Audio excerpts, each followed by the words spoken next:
break it into steps. Help them, yeah, because when you look at that really huge mountain of things that need to be done, same way with homework and classes, you know, okay, let's take one step at a time, 1 hour at a time, 1 day at a time, you know. And if you have students that are having difficulty with that, send them to us. I have 5 Masters in Social Work interns that are there to help with that. That's what they're there for. You can refer, it's, you know, we provide mental health services, but we also provide what we call school coaching, and that's what school coaching is.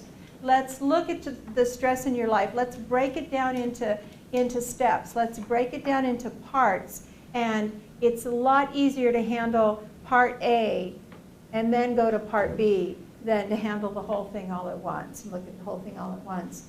Sometimes they feel numb or they don't have any emotions at all, and they just kind of are this blank slate. Increased arousal to perceived criticism, the slightest little thing, and there's a huge overreaction. You know, if you kind of have to look at, is this response the quote-unquote normal response for what just happened there, or is it really out of control, or overreaction? And overreact to something that seems really benign. It's kind of like, again, you know, what really happened here? This doesn't really seem like that big of a deal to me, but the fact that it's a big deal to them. You don't ever say, that doesn't seem like that big of a deal. But you recognize that it is a big deal to them. It is a real huge stressor to them. And then let's take it again in parts.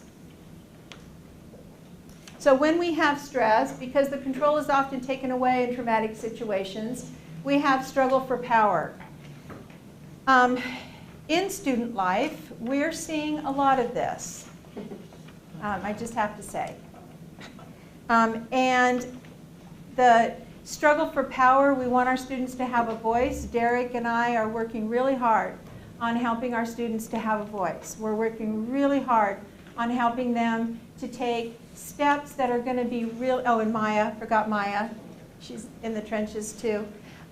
We're working really hard to help them see these are the steps you can take in order to have a voice. Because your voice is important. We do not want to shut the students up. Their voices are really important. But we want to help them to do it in a way that's not a power struggle, but is an appropriate use of power. We're talking to them a lot about assertiveness and aggressiveness and what the difference is. And that an aggressive approach is probably going to turn people off and turn people away, but an assertive approach is probably going to get you the result that you, closer to the result that you want. We see this in a reaction response to a simple and appropriate no. Sorry, I can't do that.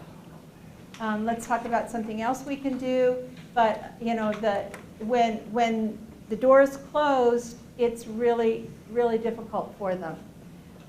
Whenever we give a choice, we can decrease this reaction. And when we give a choice, we're really empowering them. We're giving them an option to make a decision.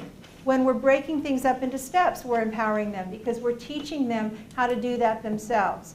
Empowering them is the most important thing that I think we can do in our department, is because we don't want them to keep coming back to us. We want them to be able to be self-sustaining and to be able to take care of themselves in these situations.